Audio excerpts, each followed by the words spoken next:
Aduh, ada tugas video. Kerjain dulu deh. Halo semuanya. Perkenalkan, namaku Aura. Di sini, aku ingin menjelaskan apa itu peranggapan dalam penelitianku. Supaya kalian lebih paham, simak video aku ya. Jangan lupa like dan komennya ya. Selamat menonton. Assalamualaikum warahmatullahi wabarakatuh. Om Swastiastu, Namo Buddhaya, Salam Kebajikan. Halo semuanya, perkenalkan nama aku Aura Nur Alifta dengan NPM 232001516 dari Program Studi Sastra Indonesia Universitas Nasional. Pada kesempatan kali ini, saya akan memaparkan hasil penelitian saya yang berjudul Analisis Peranggapan dalam video YouTube eksklusif cerita Anis Titah Mega Tawa Jokowi pada program Mata Najwa. Lalu selanjutnya, kita masuk ke dalam alur presentasi kita yang akan dimulai dari latar belakang, rumusan masalah, tujuan penelitian, kajian teori, penelitian terdahulu, metodologi penelitian, hasil dan pembahasan, serta akan ditutup oleh kesimpulan. Selanjutnya, kita akan masuk ke dalam latar belakang penelitian. Apa yang melatar belakangi penelitian saya? Seperti yang kita tahu, bahasa memiliki peran penting dalam komunikasi sosial. Bahasa tidak hanya berfungsi sebagai alat penyampaian pesan saja, tetapi juga untuk mencerminkan struktur sosial di dalam masyarakat. Lalu, terdapat salah satu cabang ilmu linguistik yang menyoroti penggunaan bahasa di dalam konteks sosial, yaitu pragmatik. Di dalam pragmatik terdapat salah satu aspek yang menjadi fokus utama saya, yaitu praanggapan. Praanggapan dapat didefinisikan sebagai asumsi yang secara tidak langsung diasumsikan oleh penutur dan dipahami oleh pendengar tanpa kita harus dijelaskan secara eksplisit. Lalu di dalam perkembangan media saat ini, YouTube menjadi salah satu platform yang sangat strategis untuk menganalisis bentuk-bentuk komunikasi publik. Salah satunya yaitu melalui program Mata Najwa yang seringkali menghadirkan diskusi-diskusi politik dan sosial yang tentunya kaya akan unsur pragmatik, terutama praanggapan. Oleh karena itu, program ini menjadi objek yang menarik untuk saya teliti lebih lanjut dalam konteks komunikasi publik. Lalu selanjutnya, rumusan masalah yang terdapat di dalam penelitian saya. Yang pertama, bagaimana bentuk-bentuk peranggapan yang muncul dalam video YouTube eksklusif cerita Anis Titah Mega Tawa Jokowi pada program Mata Najwa. Dan yang kedua, bagaimana fungsi peranggapan dalam membentuk makna tuturan politik pada video tersebut. Sejalan dengan itu, tujuan penelitian yang saya lakukan, yang pertama yaitu untuk menganalisis bentuk-bentuk peranggapan dalam video YouTube eksklusif cerita Anis Titah Mega Tawa Jokowi pada program Mata Najwa, dan yang kedua yaitu untuk menganalisis bagaimana fungsi peranggapan dalam membentuk makna tuturan politik pada video tersebut. Lalu selanjutnya kita masuk ke dalam landasan teori. Teori yang saya gunakan di dalam penelitian saya yaitu teori peranggapan dari Yule, di mana Yule mengemukakan bahwa pragmatik berfokus pada maksud penutur dan bagaimana lawan tutur memahami makna tersebut di dalam situasi tertentu. Lalu, Yule membagi peranggapan menjadi 6 jenis. Yang pertama ada eksistensial, yang kedua ada faktif, yang ketiga leksikal, yang keempat non-faktif, yang kelima struktural, dan yang terakhir ada kontrafaktual. Lalu selanjutnya kita masuk ke dalam penelitian terdahulu. Di sini terdapat 2 penelitian terdahulu yang saya cantumkan untuk membantu dalam penelitian saya. Yang pertama, ada penelitian yang dilakukan oleh Zuhdiati, Haryadi, dan Hidayat pada tahun 2022 dengan objek penelitian berita Sapa Indonesia Pagi di Kompas TV. Hasil dari penelitian tersebut menunjukkan bahwa terdapat 36 data peranggapan eksistensial, 9 data peranggapan faktual, 4 data peranggapan non-faktif, 5 data peranggapan leksikal, 7 data peranggapan struktural, serta 2 data peranggapan kontrafaktual. Lalu selanjutnya terdapat penelitian terdahulu yang dilakukan oleh Elfitri pada tahun 2021 dengan objek penelitian YouTube podcast Deddy Corbuzier bersama Novel Baswedan.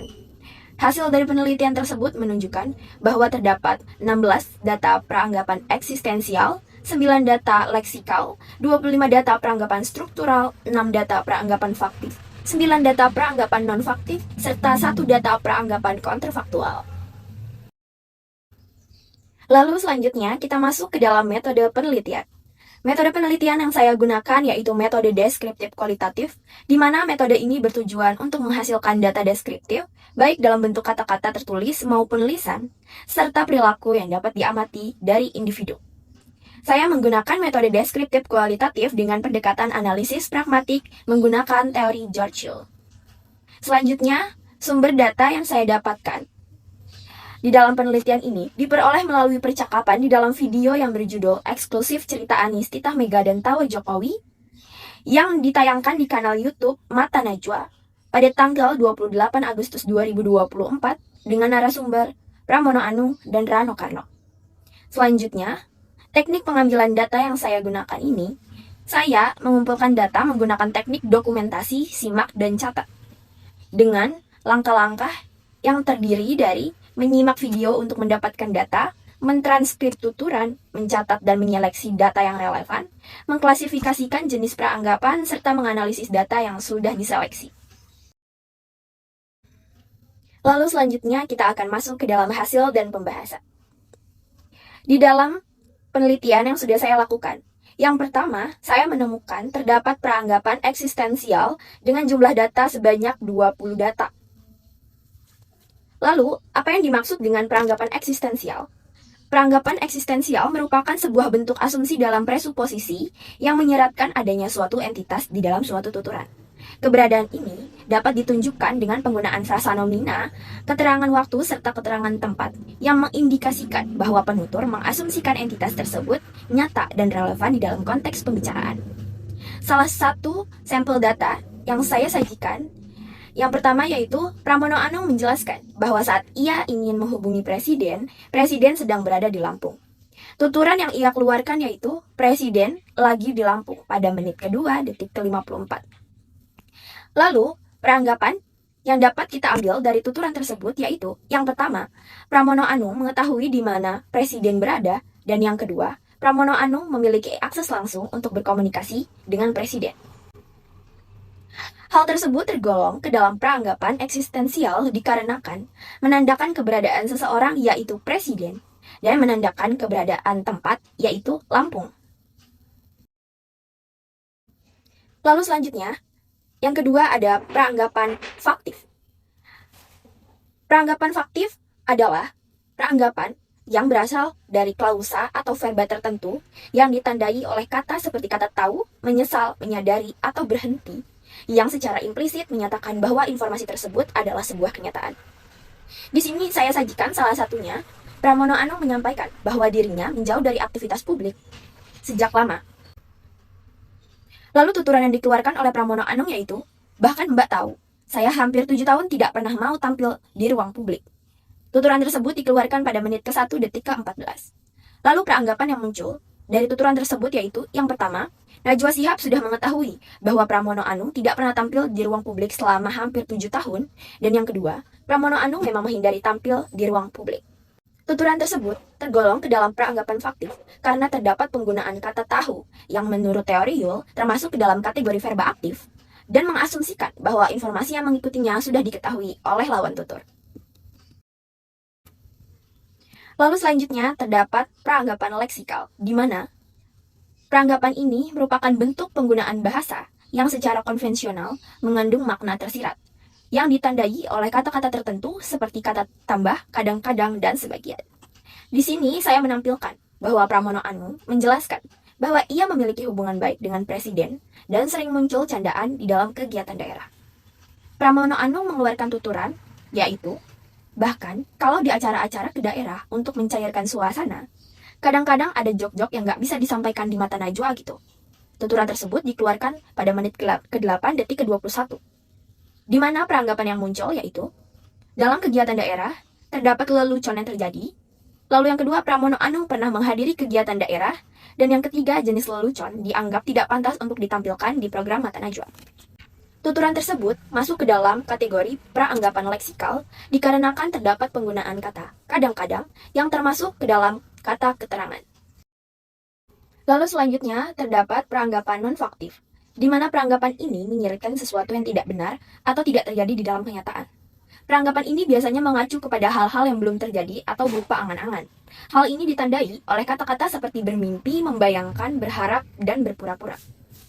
Lalu, di sini saya menampilkan bahwa Pramono Anung mengatakan kepada Presiden bahwa ia sama sekali tidak mempersiapkan diri untuk maju menjadi calon gubernur dan sengaja menghindari tampilan publik. Ia lebih memilih menjalankan peran internal yang ia sebut sebagai dapur Presiden. Peranggapan yang muncul di dalam tuturan tersebut yaitu Pramono Anung memiliki harapan untuk mempersiapkan diri sebagai calon gubernur. Yang kedua, Pramono Anung memiliki kesempatan untuk diwawancarai oleh media. Dan yang ketiga, Pramono Anung dapat tampil di ruang publik. Tuturan tersebut tergolong peranggapan non-faktif dikarenakan terdapat penggunaan kata enggak pernah dan enggak mau yang menyatakan penolakan terhadap suatu tindakan yang belum atau tidak dilakukan, namun dianggap sebagai sesuatu yang mungkin terjadi oleh penutur. Lalu yang terakhir, terdapat peranggapan struktural, di mana peranggapan ini merujuk pada pola kalimat tertentu yang secara tetap dan konvensional dipahami sebagai kebenaran, lalu umumnya muncul dalam bentuk pertanyaan yang secara langsung dapat dimengerti tanpa harus diperhatikan pilihan kata-kata secara detail. Hal ini tampak di dalam kalimat interrogatif seperti apa, di mana, siapa, kapan, mengapa, dan bagaimana yang menunjukkan bahwa terdapat informasi yang sudah dianggap terjadi atau benar.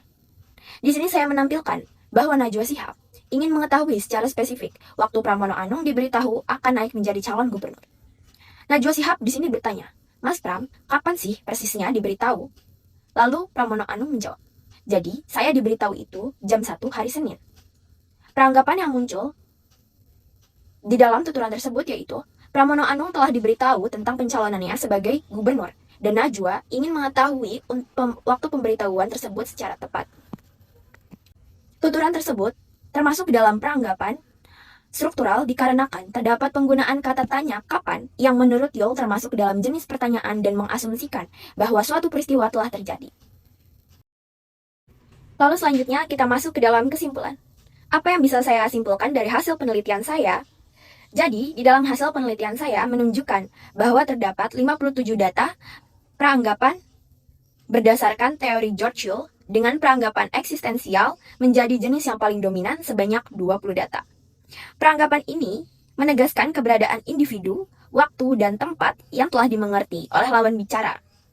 Peranggapan ini tidak hanya memperlancar proses komunikasi saja, tetapi juga sebagai sarana ideologis untuk mengafirmasi keberadaan tokoh tertentu dalam membentuk opini melalui media.